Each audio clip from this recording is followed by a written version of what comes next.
I have recently played Immortals Fenyx Rising for the first time, and to make a long story short, I thought it was okay, fine, a fun time. I would be okay if it became a long-running franchise, and I would be okay if it went back to the ether with all the other one-offs that failed to find a devoted audience. The interesting thing to me was that this feeling was sort of expected. I knew where I was getting into and I had an okay time. The same kind of good time you have when you try out some crosswords or a Sudoku puzzle on a Sunday, or even a Candy Crush level while pooping. The thing is, these things I just mentioned are not 30-hour-long narrative extravaganzas, so how come finishing the game left me with the same small sense of accomplishment that I get from setting off a color bomb on level 6012 of Candy Crush and pretty much nothing else? Well, I knew the answer to that one from the get-go, as did you. It's a Ubisoft game. What else did I expect? Ubisoft is like any mainstream product that everyone is familiar with, everyone has consumed at one point in their lives, but it's not anyone's favorite.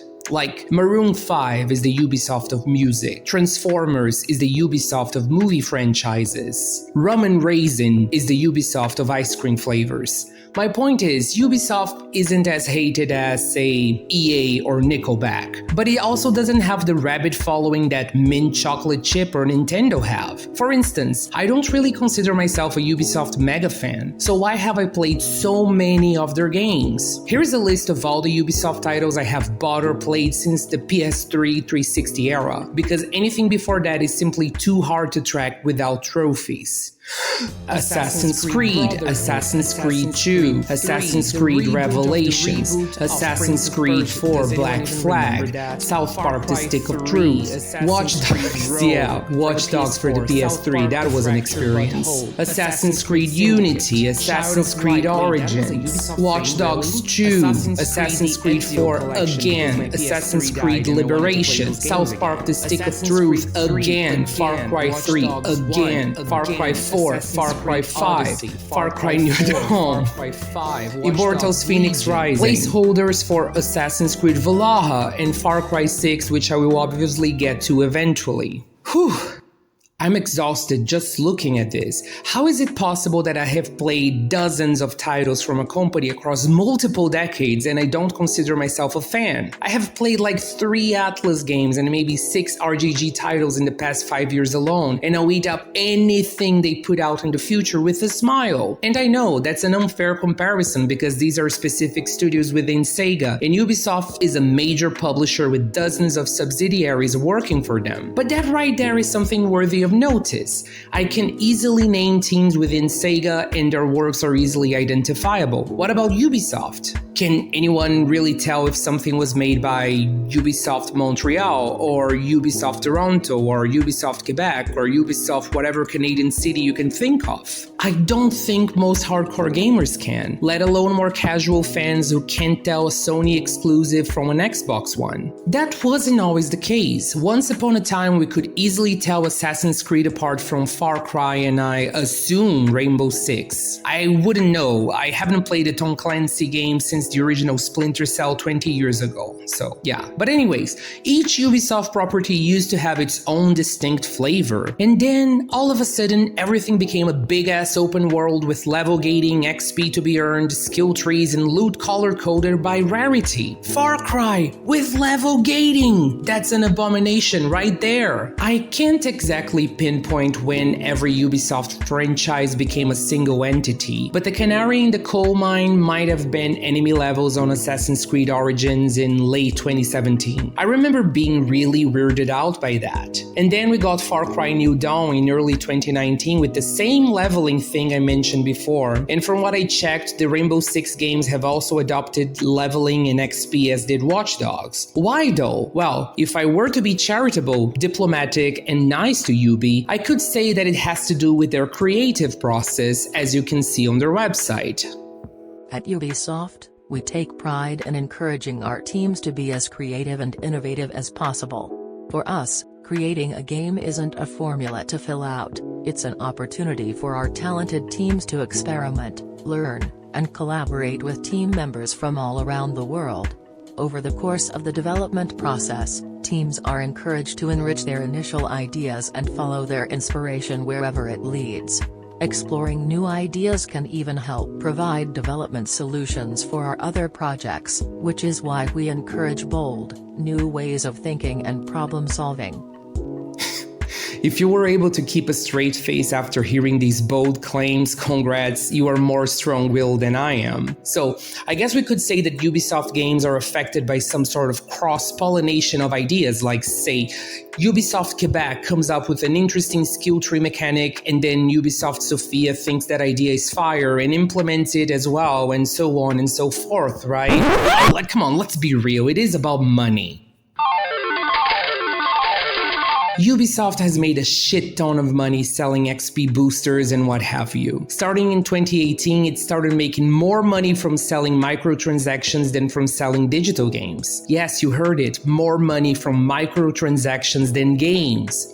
It's crazy, but think about it. If you, as the player, have a 50-hour-long level-gated slog ahead of you, buying an XP booster might seem enticing. Buying that pack of crafting materials might seem reasonable, because in the end, you just want to try and have fun with the game you've just bought. I'm not against paying extra for cosmetics. That's fine. If I want to play AC Valhalla dressed up as Ezio, fine, make me pay for that. But level gating content in your game to entice players to pay extra cash on boosters is simply an insidious practice. And it sours the rapport Ubisoft has previously cultivated with its clients. Because if I pay for the boosters, and I'm not a whale, I'm gonna feel like I've been played. If I stand my ground and don't buy the boosters, I better cancel Sunday lunch with grandma to put in those extra hours in the game, because I'm gonna need those to make any progress in the story of whatever game I'm playing. And sure, Ubisoft initially most likely didn't care about weakening its customer loyalty, as Valhalla for instance passed $1 billion in revenue. But I feel like making every one of their franchises the same structure-wise simply to maximize microtransaction profits has slowly taken its toll. Let's go back to that 30+ list of Ubisoft games I own or have played before, because there are quite a few double entries in that list. I have played the first few AC games multiple times. They are simply fun to replay. Sure, the series' main plot devolves into a convoluted mess as it goes on, but I'm okay with that. Those are reasonably paced, gripping stories with exciting gameplay. Those games just draw me back. I just feel a niche from time to time, and I just have to try them out again. I tried replaying Odyssey from scratch when that Valhalla crossover was announced.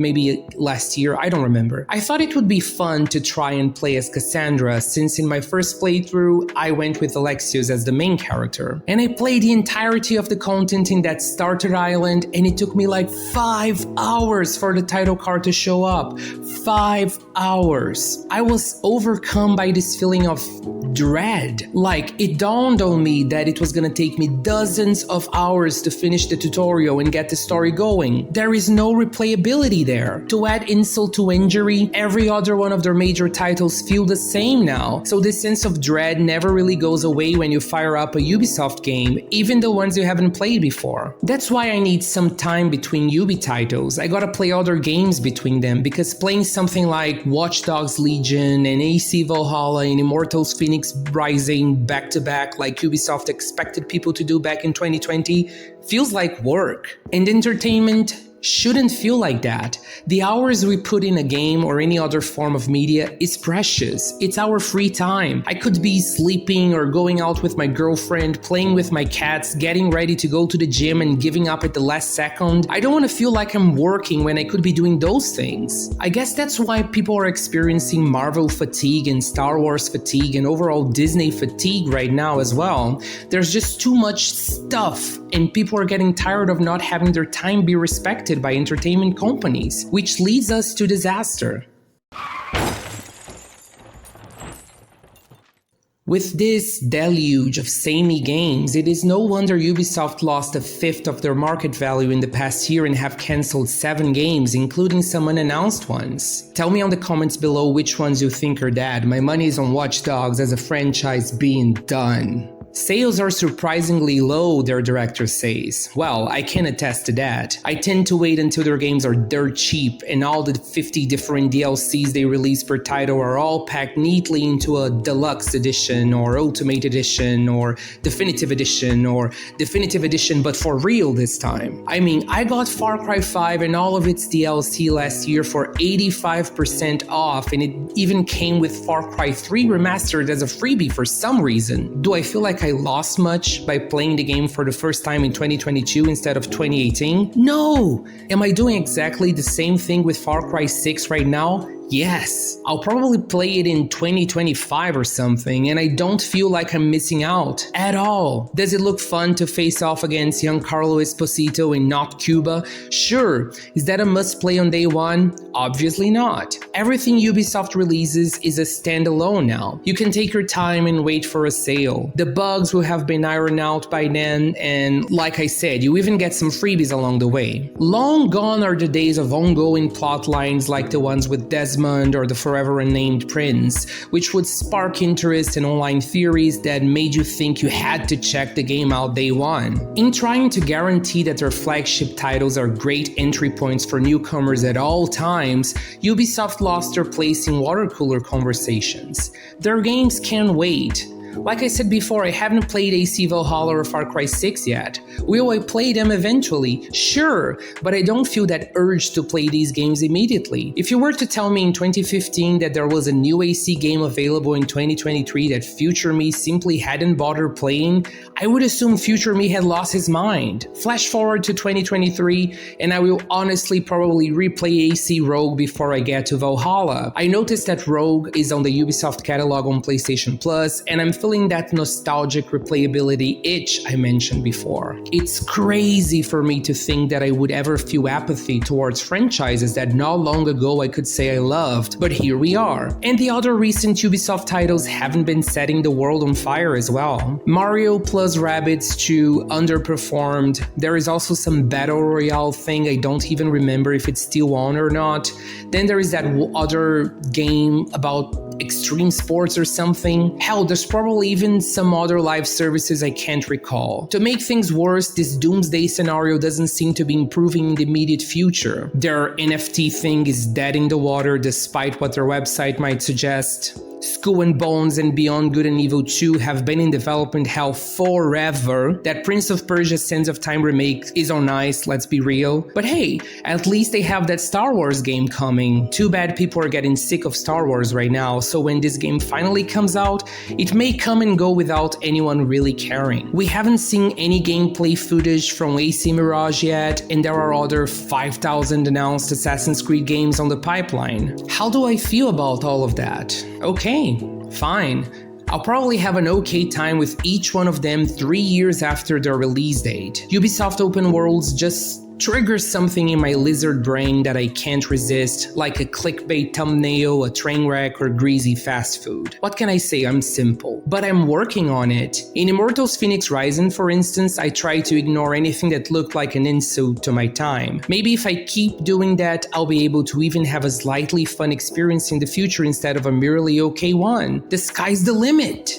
If you have lasted until here, thank you so much for tolerating my annoying voice. You're a winner, pal. And yeah, I know there was even more Ubisoft messy drama that I could have mentioned, like the workplace misconduct accusations in 2020 that have really affected their internal hierarchy and reputation. I just feel that that was a more serious subject that would have clashed with the lighter tone of the video. But yeah, that's obviously shitty and a disappointment coming from a big European company like Ubi. I thought the French were classier and more respectful than that.